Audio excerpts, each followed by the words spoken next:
Hello everyone, welcome to this channel. तो यहाँ पे आज मैं डिस्कस करने वाला हूँ आपके सामने इलेक्ट्रोमैग्नेटिक इंडक्शन का जो थ्योरी है, पूरा पोर्शन वो एक वन शॉट में हम यहाँ पे रिवाइज करने वाले हैं। और ये जो वीडियो है ये टर्म 1 सीबीएसई के लिए बहुत ज़्यादा हेल्पफुल होगी। और यदि आप जेईई मेन जो है कवर करना चाहते हैं एक बार एनसीईआरटी की हेल्प से, तो इसमें भी ये बहुत ज़्यादा हेल्पफुल होने वाली है। तो पहला हमारे पास यहाँ पे जो टॉपिक है वो है फेराडेज एक्सपेरिमेंट्स।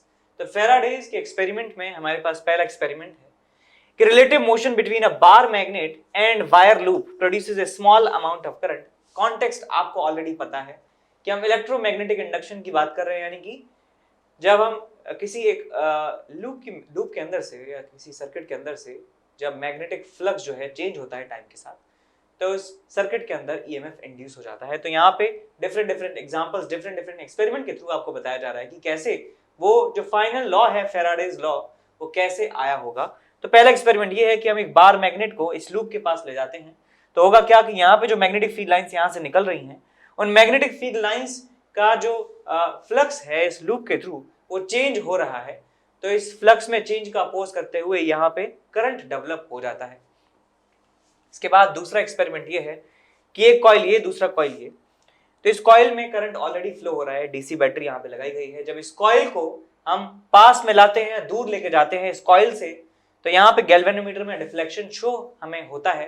तो इसका मतलब समझ गए कि यहाँ पे कोई भी एक्सटर्नल पावर इस सर्किट में नहीं है, लेकिन फिर भी यहाँ पे करंट प्रोड्यूस हो जाता है। तो वो कैसे हुआ कि हम जो इसको मूव करवा रहे हैं इस लूप को, तो हमारी जो एनर्जी है, हमारी एनर्जी के द्वारा जो फ्लक्स है इस लूप में से वो चेंज हो रहा है, और इसमें जो फ्लक्स चेंज होने की वजह से ईएमएफ डेवलप हो रहा है, उसकी वजह से यहाँ पे करंट डेवलप होता है। और यहाँ पे कुछ ना कुछ रेजिस्टेंस होगा ही, तो वो करंट फ्लो होने की वजह से रेजिस्टेंस में हीट प्रोड्यूस होती है और हीट की फॉर्म में एनर्जी निकल जाती है। तो अल्टीमेटली एक एनर्जी कंजर्वेशन को भी फॉलो करता है कि मैं एक्सटर्नल एजेंट इस लूप को मूव करवाने में जो है मदद कर रहा हूं, मैं एनर्जी खर्च कर रहा हूं। इस लूप के मूवमेंट से मैग्नेटिक फ्लक्स जो है इस लूप में वो चेंज होता है, और मैग्नेटिक फ्लक्स के चेंज होने से यहाँ पे करंट डेवलप हो जाता है, और वो करंट रेजिस्टर में हीट की फॉर्म में बाहर जो है वो वेस्ट हो जाता है, कह सकते हैं कि वो हीट की फॉर्म में निकल जाता है। तो मेरी एनर्जी बिना इसको टच करे जो हीट की फॉर्म में बाहर निकल जा रही है। तो ये दूसरा एक्सपेरिमेंट है। अल्टीमेटली यहाँ पे कॉन्सेप्ट अभी भी वही है कि फ्लक्स लूप के थ्रू चेंज होना चाहिए टाइम के साथ, तो वहां पे induce EMF, induce current produce होता है। Hello my dear students, I am Neeraj Kumar Chaudhary और फिजिक्स टीचर। बच्चों, एक बहुत ही इंपॉर्टेंट इन्फॉर्मेशन लेके आया हूँ अगेन आपके लिए। Unacademy champions league is back again. फिर से अनअकैडमी चैंपियंस लीग का टेस्ट हो रहा है, जो कि 14th and 21st of November को होगा ग्रुप स्टेज पे, जिसमें 25 क्वेश्चन होंगे और 1 घंटे का एग्जाम होगा, 1 से 2 PM होगा। ठीक है बच्चों। और फाइनल्स होगा 28 नवंबर को, जिसमें 75 क्वेश्चन होंगे और 3 आवर्स का होगा, जो कि 1 to 4 PM होगा। और इसमें बच्चों बहुत अच्छे अवार्ड्स हैं, ठीक है ना, ये आप जानते ही हो बहुत अच्छे तरीके से। 5 CR तक के आप इसमें अवार्ड्स जीत सकते हो, इतना बड़ा पूल है, तो चांसेस बहुत ज्यादा है। ठीक है बच्चों। और अगर इसमें आप अच्छी रैंक लाते हो ग्रुप स्टेज में, तो 1 से 10 पे आपको 20,000 का प्राइस है और 100% स्कॉलरशिप है, यानी कि कोई भी सब्सक्रिप्शन लेते हो 100% ऑफ। ठीक है ना। 11 to 30 की रैंक आती है तो 10,000 और 50% इस पे ऑफ, और बाकी का भी आप देख सकते हो। और अगर आप फाइनल में रैंक लेके आते हो तो आपको 1 लाख का कैश प्राइज है और 100% स्कॉलरशिप है। ठीक है ना। ऊपर के टॉप 10 रैंकर्स को, यानी कि 1 से लेके 10 तक 100% स्कॉलरशिप है, और रैंक 1 को 1 लाख, 2 और 3 को 60, और 4 और 10 को 50,000 तक के प्राइस हैं। ठीक है बच्चों। तो बहुत ही बेहतरीन मौका है अच्छे प्राइजेस जीतने का। ठीक है बच्चों। और ये है स्पेशल प्राइज वीक, यानी कि ये जो हफ्ता चल रहा है, अगर इस वीक में आप सब्सक्रिप्शन लेते हो तो आपको बहुत बड़ा डिस्काउंट मिल रहा है। ठीक है ना। 10 + 10 यानी कि 20% का, अप्रोक्सीमेटली 20% का डिस्काउंट मिल रहा है आप अगर इस स्पेशल वीक में सब्सक्रिप्शन लेते हो तो। ठीक है ना। किस तरीके से?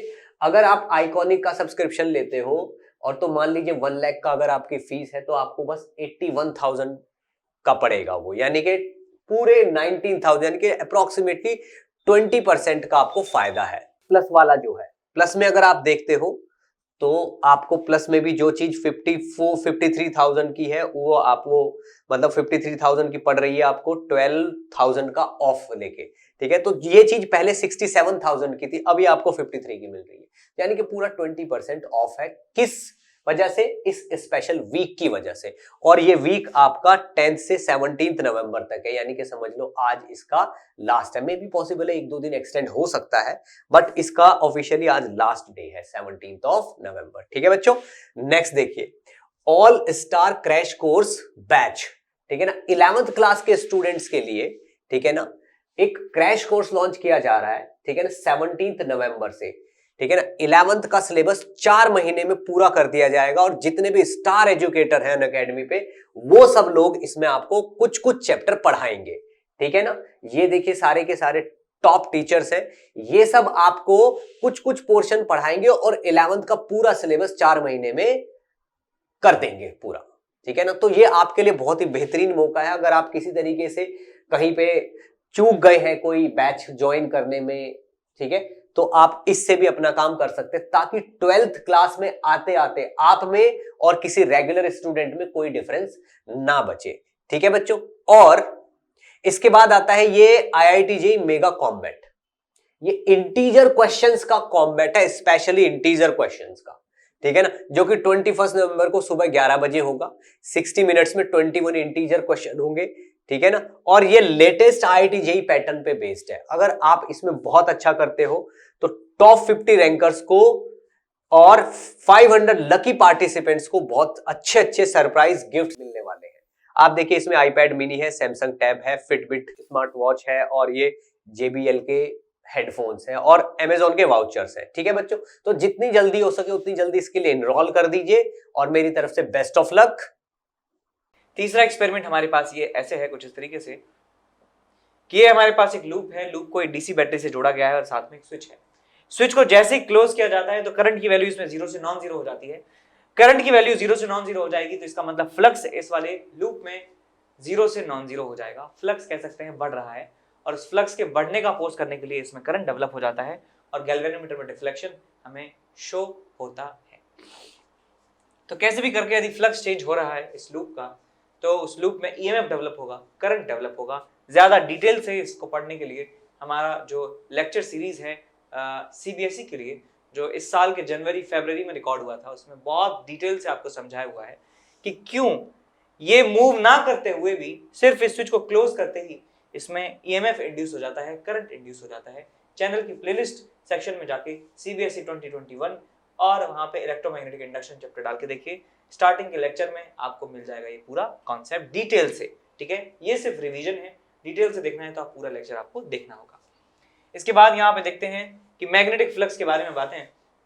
तो मैग्नेटिक फ्लक्स का सिंबल होता है phi b इसका सिंबल है। और मान लीजिए आपके पास कोई सरफेस है, सरफेस एरिया A वेक्टर, और वो uniform magnetic field B vector में रखा है, तो फ्लक्स जो सरफेस से पास होगा that will be equal to B dot A, that is BA cos theta. और यहाँ पे ध्यान रखिएगा, यहाँ पे यूनिफॉर्म मैग्नेटिक फील्ड है और यहाँ पे एक प्लेनर सरफेस है। ये जो सरफेस कैसा है? प्लेनर सरफेस है। Planar surface, uniform magnetic field और एरिया वेक्टर और मैग्नेटिक फील्ड के बीच में एंगल जो है थीटा के बराबर है, तो फ्लक्स वहां से जो पास होगा that will B BA cos theta, ठीक है। उसके बाद यदि मैग्नेटिक फील्ड नॉन यूनिफॉर्म है या फिर जो इसका सरफेस है वो प्लेनर नहीं है, ठीक है। प्लेनर नहीं होने का मतलब ये होता है कि एरिया वेक्टर किसी पर्टिकुलर पॉइंट पर और मैग्नेटिक फील्ड उस पॉइंट पर बीच में जो एंगल थीटा है वो हर जगह अलग अलग है, ठीक है। तो ऐसा हो सकता है कि angle between area vector and magnetic field is different at different places. तो वहां पे हम ये इंटीग्रल वाला मेथड इस्तेमाल करते हैं, that phi is equal to integral of B dot DA, ठीक है। इसको क्या लिखना होगा? इसको ऐसे भी लिख सकते हैं B into DA into cos of theta का इंटीग्रल। ये जब नॉन यूनिफॉर्म मैग्नेटिक फील्ड हो तब लगा सकते हैं, जब एरिया प्लेनर ना हो तब लगा सकते हैं, या दोनों ही, ये नॉन यूनिफॉर्म और ये नॉन प्लेनर हो तो भी इसे लगा सकते हैं। तो ये बेसिकली एक जनरल फॉर्मूला है, इसे आप कभी भी लगा सकते हैं।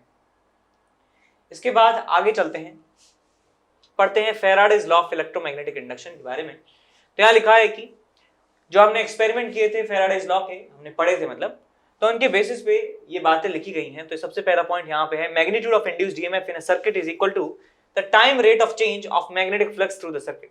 फॉर्मूला याद रखिए, E is equal to minus of D phi B by D T. Phi B का मतलब है कि ये मैग्नेटिक फ्लक्स की बात कर रहे हैं, D phi B by D T minus of D phi by D T, ये है हमारे पास इंड्यूस्ड ईएमएफ के बराबर। यदि मान लीजिए जिस लूप में हम बात कर रहे हैं फ्लक्स के चेंज की, उसमें नंबर ऑफ टर्न्स एक से ज्यादा हैं, नंबर ऑफ टर्न्स n के बराबर हैं, तो हर एक टर्न में से फ्लक्स जो है वो अलग अलग काउंट होगा। तो n टर्न्स हैं तो n टाइम्स फ्लक्स जो है टोटल माना जाएगा, तो फ्लक्स के चेंज होने का रेट जो है उसमें भी n बाहर आ जाएगा। तो हमारे पास फॉर्मूला बन जाता है, यदि नंबर ऑफ टर्न्स n के बराबर है तो E is equal to induced EMF is equal to minus of n number of turns into D phi B by D T के बराबर। यहाँ पे दिया है कि नेगेटिव साइन जो है वो डायरेक्शन ऑफ ईएमएफ को बताता है, hence the direction of current in the close loop. तो direction of EMF direction of current को बताता है माइनस, और माइनस का जो एग्जैक्ट डिस्क्रिप्शन दिया जाता है वो लेंज लॉ के द्वारा दिया जाता है, आगे हम पढ़ेंगे। उसके बाद अगला पॉइंट है, if loop contains n turns change in flux is associated with each turn. हर एक टर्न का अपना अपना फ्लक्स काउंट होगा। The induced EMF can be increase और decrease by number of turns of closed coil. तो जो हमारे पास क्लोज्ड कॉइल है उसमें हम ईएमएफ को इंक्रीज और डिक्रीज कर सकते हैं just by changing the number of turns. Number of turns को बढ़ा देंगे तो ईएमएफ जो इंड्यूस है वो बढ़ जाएगा, नंबर ऑफ टर्न्स को घटा देंगे तो इंड्यूस्ड ईएमएफ जो है वो घट जाएगा। इसके बाद लेंज लॉ की बात करते हैं, ये एक्सप्लेन करता है कि साइन माइनस क्यों आता है, ठीक है। तो लेंज लॉ में लिखा है कि this law gives the polarity of induced EMF, the polarity of induced EMF such that it tends to produce a current which opposes the change in magnetic flux that produce it. तो जिस कारण की वजह से magnetic जो flux है वो change हो रहा है, उस कारण का, उस कॉज का अपोज करते हुए जो है इंड्यूस्ड करंट वहां पे आता है। और यहाँ पे लिखा है कि the law is in accordance with the law of conservation of energy. ये हम बता चुके हैं कि ये जो इलेक्ट्रोमैग्नेटिक इंडक्शन होता है ये एनर्जी कंजर्वेशन को संपूर्ण तरीके से, पूरे तरीके से फॉलो करता है। मैंने समझा दिया था आपको कि जो एक्सटर्नल एजेंट जो लूप को मूव करवाता है, फ्लक्स को चेंज करवाता है, उसकी एनर्जी की वजह से उसकी एनर्जी जो खर्च होती है वो एनर्जी इलेक्ट्रिकल एनर्जी में कन्वर्ट हो जाती है और ईएमएफ और करंट जो है वहां पे प्रोड्यूस हो जाते हैं। और उसके बाद भी वहां पे यदि रेजिस्टेंस है, क्लोज लूप है, तो करंट वहां पे फ्लो होता है। करंट फ्लो होने की वजह से हीट वहां पे डेवलप होती है, और हीट डेवलप होती है तो हम कह सकते हैं कि वो थर्मल एनर्जी की फॉर्म में बाहर निकल जा रही है, एनर्जी जो एक्सटर्नल एजेंट ने खर्च की है उस फ्लक्स को चेंज करने के लिए। ठीक, समझ गए सब लोग। तो यहाँ पे दो एग्जाम्पल दिखाए हुए हैं कि नॉर्थ पोल के यदि पास में लेके आएंगे तो किस तरीके से ईएमएफ इंड्यूस होगा, करंट इंड्यूस होगा, और इस लूप इस मैग्नेट को दूर लेके जाएंगे तो किस तरीके से करंट यहाँ पे डेवलप होने वाला है। ठीक है, अब चलते हैं आगे अगले टॉपिक की तरफ। नेक्स्ट इसके बाद पढ़ने जा रहे हैं मोशनल ईएमएफ के बारे में। मोशनल ईएमएफ होता क्या है एक बात देख लीजिए कि जब कोई एक कंडक्टर मैग्नेटिक फील्ड में मूव करता है तो मैग्नेटिक फील्ड लाइंस कट होने की वजह से फ्लक्स चेंज हो जाता है, और उस ये जो रॉड है हमारे पास, कंडक्टिंग रॉड है, उसके अंदर ईएमएफ डेवलप हो जाता है। और किसी तरीके से यदि लूप क्लोज हो जाता है तो करंट भी फ्लो होने लगता है, और यदि लूप क्लोज नहीं है तो सिर्फ ईएमएफ वहां पर डेवलप होता है, करंट कोई भी वहां पे इंड्यूस नहीं होता है। ईएमएफ तो आएगा ही आएगा, और सर्किट क्लोज है तो करंट भी फ्लो होगा, सर्किट क्लोज नहीं है तो करंट वहां पे फ्लो नहीं होगा। तो यहाँ देख लेते हैं कि आपके पास एक यूनिफॉर्म मैग्नेटिक फील्ड है और टाइम इंडिपेंडेंट है। यूनिफॉर्म यानी कि उसका जो मैग्नीट्यूड है वो कांस्टेंट है, टाइम के साथ चेंज नहीं हो रहा है। और यहाँ पे जो एक स्लाइडर है, स्लाइडर का मतलब यहाँ पे ये एक रॉड है, कंडक्टिंग रॉड, जो मूव कर सकती है इस फ्रेम पर मूव कर सकती है। इसकी जो लेंथ है, ये वाली जो लेंथ है वो L के बराबर दी हुई है, और ये जो डिस्टेंस है इस वाले कॉर्नर से, इस वाली डंडी से, x के बराबर है, और इसको मूव करवाया जा रहा है v से। तो इसका मतलब v जो है वो हो गया हमारे पास dx by dt, माइनस और लगा सकते हैं क्योंकि x के कम होने का रेट इज स्पीड, वेलोसिटी। तो यहाँ पे हमें EMF इंड्यूस मिलता है E is equal to B into L into B, B L V के बराबर हमें यहाँ पे EMF इंड्यूस मिलता है। ठीक है, याद रखिएगा ये वाला फॉर्मूला ट्रू है किसके लिए, एक कंडक्टिंग रॉड के लिए। कंडक्टिंग रॉड के लिए ये फॉर्मूला बिल्कुल ट्रू है, जो इस तरीके से मूव कर रही है, इस लेंथ के परपेंडिकुलर वेलोसिटी है, लेंथ के परपेंडिकुलर वेलोसिटी है, और लेंथ के परपेंडिकुलर ही मैग्नेटिक फील्ड है। लेंथ वेलोसिटी के परपेंडिकुलर मैग्नेटिक फील्ड, और लेंथ और मैग्नेटिक फील्ड के परपेंडिकुलर वेलोसिटी। तो इस वाले केस में BLV के बराबर EMF यहाँ पे इंड्यूस होता है। और यदि बात करें करंट की, इस वाले सर्किट में यदि करंट की बात करें तो करंट हो जाएगा हमारे पास EMF induce divide by resistance of whole circuit. तो BLV अपॉन R हमें टोटल करंट मिल जाता है इस सर्किट में से इस इंस्टेंट पर। उसके बाद बात करें कि कितना चार्ज फ्लो हुआ है, तो चार्ज को लिखा जा सकता है delta phi B divided by R. तो जिस इंटरवल में पूछा गया है चार्ज फ्लो, उस इंटरवल में फ्लक्स में चेंज डिवाइड बाय रेजिस्टेंस आप कर सकते हैं, डायरेक्ट फॉर्मूला है। और उसके बाद बात करें यहाँ पे पावर की, तो पावर हमें मिलता है B square I square B square L square V square divide by R के बराबर, इतना पावर वहां पे जनरेट होता है। उसके बाद लिखा है यहाँ पे the mechanical energy which is needed to move arm is converted into electrical energy and then to thermal energy. तो यहाँ पे कहा है जिस मैकेनिकल एनर्जी से इसको मूव करवाया जाता है आर्म को, उस एनर्जी का कन्वर्जन हो जाता है इलेक्ट्रिकल एनर्जी में, और उस इलेक्ट्रिकल एनर्जी कन्वर्ट हो जाती है eventually in the form of heat. उसके बाद यहाँ पे दूसरा एग्जांपल है मोशनल ईएमएफ का, कि एक रॉड है उसको एक एंड से पकड़ के घुमाया जाता है। तो यहाँ पे एक रॉड दिखाई गई है, ये रॉड है ये वाली, और इस रॉड को घुमाया जा रहा है इस तरीके से एंटी क्लॉकवाइज सेंस में with constant angular speed omega के बराबर। तो जो पाथ हमें देखने को मिलेगा वो यहाँ पे एक सर्कल से दिखाया गया है। ये पाथ है इस वाले एंड का, इस एंड का पाथ हमने यहाँ पे देख लिया। तो इस वाले केस में रॉड के अंदर जो ईएमएफ डेवलप होता है उसका फॉर्मूला होता है B omega R square by two, B omega R square by two. यहाँ पे जो कैपिटल आर है वो रेजिस्टेंस नहीं है बल्कि रेडियस है। यहाँ पे आर क्या है, यहाँ पे आर है रेडियस, यहाँ पे आर क्या है, रेडियस है। बी इज मैग्नेटिक फील्ड और ओमेगा जो है उसका एंगुलर स्पीड है। यहाँ पर जो आर है वो रेजिस्टेंस है, यहाँ पे जो आर है वो क्या है, रेजिस्टेंस है, रेजिस्टेंस। उसके बाद यहाँ लिखा है कि फ्लेमिंग राइट हैंड रूल की सहायता से हम बता सकते हैं कि ईएमएफ किस तरीके से किस डायरेक्शन में डेवलप हुआ है। तो आप या तो ये फ्लेमिंग राइट हैंड रूल का इस्तेमाल कर सकते हैं, या आप देख सकते हैं कि ईएमएफ जो है वो होता है L dot V cross B। ठीक है, ये फॉर्मूला होता है V क्रॉस B। तो आप देख लीजिए वेलोसिटी क्रॉस मैग्नेटिक फील्ड किस तरफ है। जैसे इस वाले एग्जांपल में बात करें, वेलोसिटी है इस तरफ, मैग्नेटिक फील्ड है अंदर, तो V क्रॉस B आ रहा है नीचे की तरफ। तो इसका मतलब इस कंडक्टर में जो ईएमएफ है वो इस तरीके से डेवलप होगा BVL के बराबर। और यदि बात करें इस वाली रॉड की बात करें, इस वाली रॉड की वेलोसिटी किसी भी एक इंस्टेंट पर देख सकते हैं इस डायरेक्शन में है, इस डायरेक्शन में वेलोसिटी है, और मैग्नेटिक फील्ड जो है अंदर की तरफ है। सो V क्रॉस B हमें मिलता है अंदर की तरफ, यानी कि ये जो रॉड है इस तरह की बैटरी की तरह बिहेव यहाँ पर करने वाली है। ये एक बैटरी की तरह बिहेव करेगी, इसका ईएमएफ होगा B omega R square divided by 2। ये ईएमएफ यहाँ पे डेवलप हो जाएगा। इसके बाद हम आगे चलते हैं और पढ़ते हैं एडी करंट्स के बारे में। एडी करंट्स क्या होता है, तो यहाँ पे पढ़िए कि electric currents are induced in well defined path in conductor like circular loops.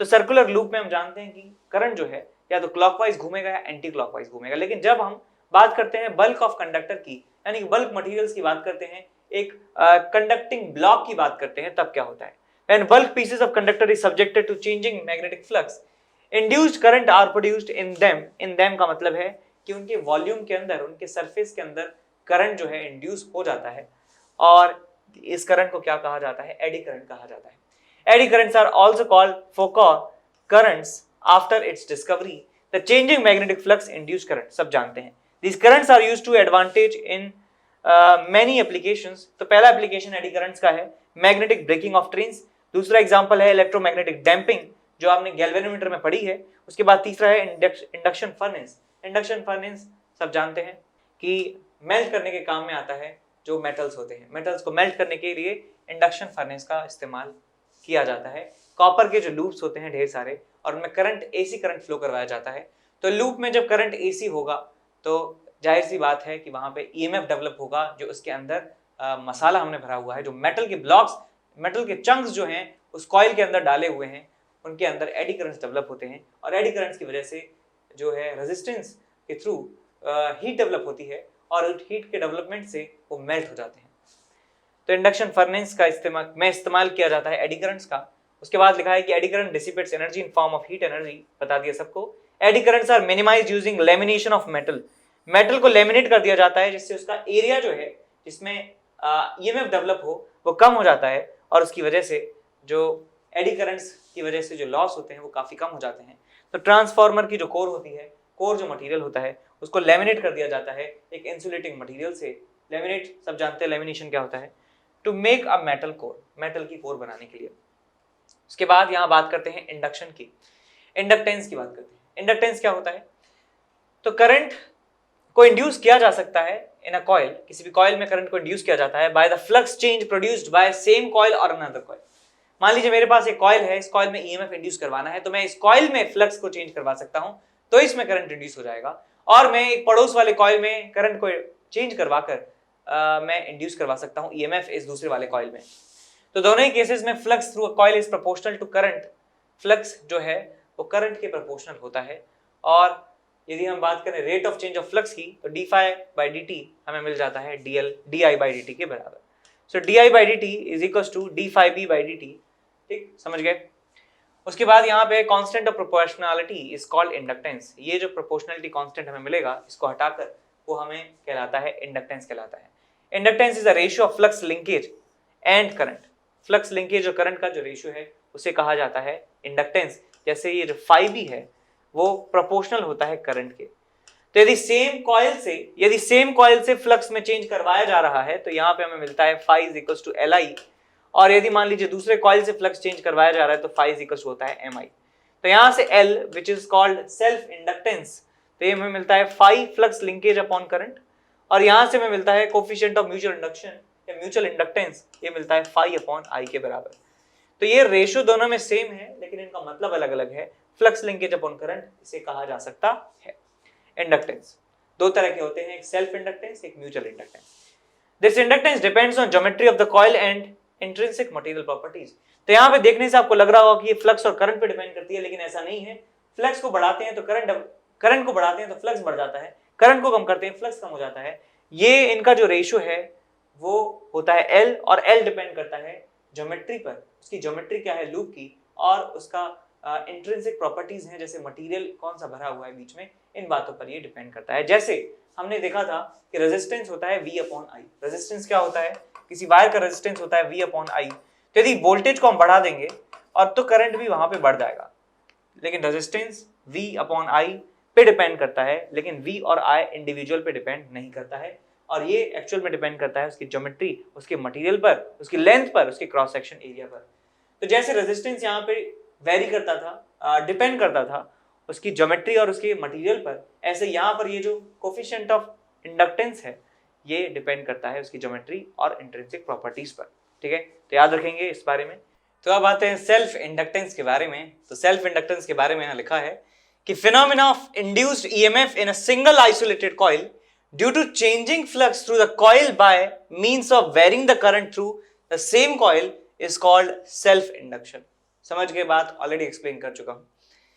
तो टोटल फ्लक्स लिंकेज की यदि बात करें तो वो होता है एल आई के बराबर। मतलब क्या है कि यदि एक पर्टिकुलर कॉइल में आई के बराबर करंट फ्लो होता है, और उस करंट के द्वारा जो मैग्नेटिक फील्ड प्रोड्यूस होगा, और उस मैग्नेटिक फील्ड जो खुद उस लूप के द्वारा ही जो पास हो रहा है, उसके लिंक जो फ्लक्स होगा फाई, वो होगा एल आई के बराबर। ठीक है, मान लीजिए कॉइल है, कॉइल में मैग्नेटिक करंट फ्लो हो रहा है आई के बराबर, तो इस करंट की वजह से मैग्नेटिक फील्ड यहां पे प्रोड्यूस हो रहा होगा लाइक दिस, इस तरीके से। और ये मैग्नेटिक फील्ड अब खुद लूप से पास हो रहा है, तो मैं कह सकता हूं कि एक फ्लक्स भी यहां से पास हो रहा होगा, और वो फ्लक्स की जो वैल्यू है वो प्रोपोर्शनल होगी मैग्नेटिक फील्ड के। और मैग्नेटिक फील्ड हम जानते हैं कि ऐसे सिस्टम का प्रोपोर्शनल होता है करंट के, तो यहां से फाई को लिखा जा सकता है that is proportional to current जो इसमें फ्लो हो रहा है। और इस प्रोपोर्शनलिटी साइन को हटा के हम यहाँ पे एल ला देते हैं, और एल जो है कहलाता है सेल्फ इंडक्टेंस या कोफिशिएंट ऑफ सेल्फ इंडक्शन। समझ गए आप। तो इसके बारे में यहाँ पे लिखी गई कुछ बातें हैं कि ईएमएफ जो जनरेट होता है, बिकॉज फाई की वैल्यू आई के प्रोपोर्शनल है, तो फाई की वैल्यू हो जाती है एल आई के बराबर। और इसे इसको डिफरेंशिएट कर देते हैं टाइम के रिस्पेक्ट में, तो minus of D phi by D t जो है वो होता है किसके बराबर, इंड्यूस्ड ईएमएफ के बराबर, and is equals to minus of L d I by D t. तो यहां से आपको ये फॉर्मूला बन जाता है कि induced EMF is equals to minus of L d I by D t. और इस ईएमएफ को कहा जाता है बैक ईएमएफ कहा जाता है, बिकॉज इस ईएमएफ का जो प्रोडक्शन है वो खुद के करंट को ही अपोज कर रहा है, इसलिए इसे बैक ईएमएफ भी कहा जाता है। उसके बाद यहाँ पे कुछ लाइन लिखी हुई है कि self induced EMF always opposes any change of current in the coil and self inductance of solenoid is this.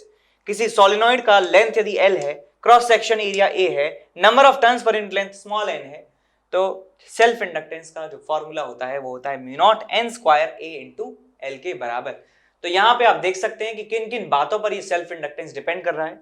Mu not यानी कि मीडियम, n मतलब number of turns per unit length, उसके बाद है एरिया ऑफ क्रॉस सेक्शन, और l यहां पे है लेंथ के बराबर। n is number of turns per unit meter per meter, ठीक है। उसके बाद यहां पे बात कर रहे हैं कि यदि सोलेनोइड के अंदर एयर के अलावा कोई दूसरा मीडियम प्रेजेंट है तो वहां पे फॉर्मूला बन जाता है mu not into mu R N square A into L, और म्यू नॉट म्यू आर को आप लिख सकते हैं म्यू, इसे आप ऐसे भी लिख सकते हैं mu N square A into L, और यहां पे म्यू का मतलब क्या होता है mu not into mu R. Mu not का मतलब फ्री स्पेस की मैग्नेटिक परमिएबिलिटी और म्यू आर का मतलब है कि relative permeability of that particular medium. उसके बाद यहां लिखा है कि self inductance plays the role in inertia, it is electromagnetic analog of mass in mechanics.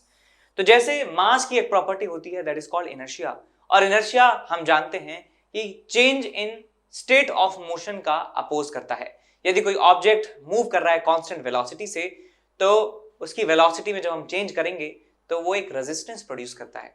ऐसे ही उसका डायरेक्शन चेंज करने पर एक रेजिस्टेंस प्रोड्यूस करता है, और वो यदि रेस्ट में है तो उसको चलाने में वो एक रेजिस्टेंस प्रोड्यूस करता है। सिमिलरली यहाँ पे जो सेल्फ इंडक्टेंस है वो भी एक कह सकते हैं कि एक इलेक्ट्रोमैग्नेटिक एनालॉग है, बिल्कुल वैसे ही काम करता है बट फॉर द करंट। उसके बाद है unit of self inductance is Henry in SI units. Self inductance of the coil depends on it's geometry, area, length small n and on the permeability of the medium, कि medium किस तरीके का भरा हुआ है उस सोलेनोइड के अंदर, इस बात पे ये डिपेंड करता है, ठीक है।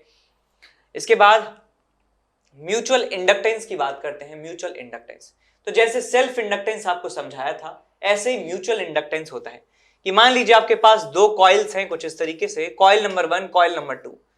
कॉइल नंबर 2 में करंट जा रहा है I के बराबर, तो एक मैग्नेटिक फील्ड प्रोड्यूस हो रहा होगा, मैग्नेटिक फील्ड प्रोड्यूस हो रहा होगा इस तरीके से मैग्नेटिक फील्ड यहां पे जा रहा होगा लाइक दिस। तो करंट की वैल्यू जब चेंज करी जाएगी, I2 को जब चेंज किया जाएगा, तो मैं कह सकता हूं कि जो मैग्नेटिक फ्लक्स इस लूप से पास हो रहा है वो भी चेंज होगा, और मैग्नेटिक फ्लक्स यदि चेंज होगा तो इस वाले लूप में EMF डेवलप होगा। तो करंट चेंज किया इसका, लेकिन EMF जो इंड्यूस हुआ है वो इस वाले लूप में हुआ है।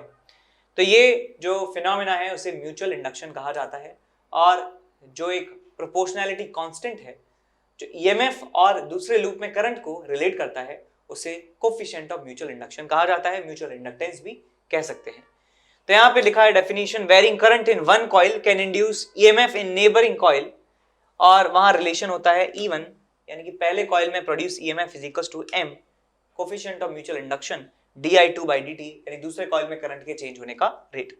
The magnitude of induced EMF depends on rate of change of current and mutual inductance of two coils, यानी कि ये दोनों कॉइल्स का जो है ये कांस्टेंट होता है, ये दोनों कॉइल के लिए समान रहता है। मैं पहले कॉइल का दूसरे कॉइल के रेस्पेक्ट में निकालूं या दूसरे कॉइल का पहले कॉइल के मैं रेस्पेक्ट में निकालूं तो ये वैल्यू समान आती है, ठीक है। तो ये एक कपल के लिए ये कांस्टेंट डिफाइन होता है, इंडिविजुअल से कोई मतलब नहीं है, दोनों कपल के लिए ये डिफाइन होगा। उसके बाद यहाँ लिखा है कि SI unit is Henry, again Henry, and is denoted by H. Its dimensional formula is mL2T-2A-2। तो चाहे मैं कोफिशिएंट ऑफ सेल्फ इंडक्शन की बात करूं, चाहे कोफिशिएंट ऑफ म्यूचुअल इंडक्शन की बात करूं, इनका जो डायमेंशनल फॉर्मूला है वो बिल्कुल सेम है। और बात कर रहे हैं यहाँ पे कि दो कोएक्सियल सोलेनॉइड्स हैं, दोनों का लेंथ जो है L के बराबर है। यहाँ देख सकते हैं कि एक सोलेनॉइड है अंदर, एक सोलेनॉइड बाहर, एक सोलेनॉइड बड़ी है, एक सोलेनॉइड छोटी है, और लेंथ जो है इसका L के बराबर है। तो उनका जो म्यूचुअल इंडक्शन का कोफिशिएंट है वो होता है mu not N1 N2 A into L, mu not into N1 into N2 A into L, ये हमें मिलता है M की वैल्यू। और मैंने ये बता चुका हूं ऑलरेडी कि ये 1 का 2 के रेस्पेक्ट में, 2 का 1 के रेस्पेक्ट में निकालें म्यूचुअल इंडक्शन का कोफिशिएंट, ये बराबर आता है, तो M12 या M21 दोनों बराबर आएगा। इसके बाद यहाँ पे म्यूचुअल इंडक्शन की बात की गई है दो कॉइल्स की, and solenoid depends on their separation as well as their relative orientation।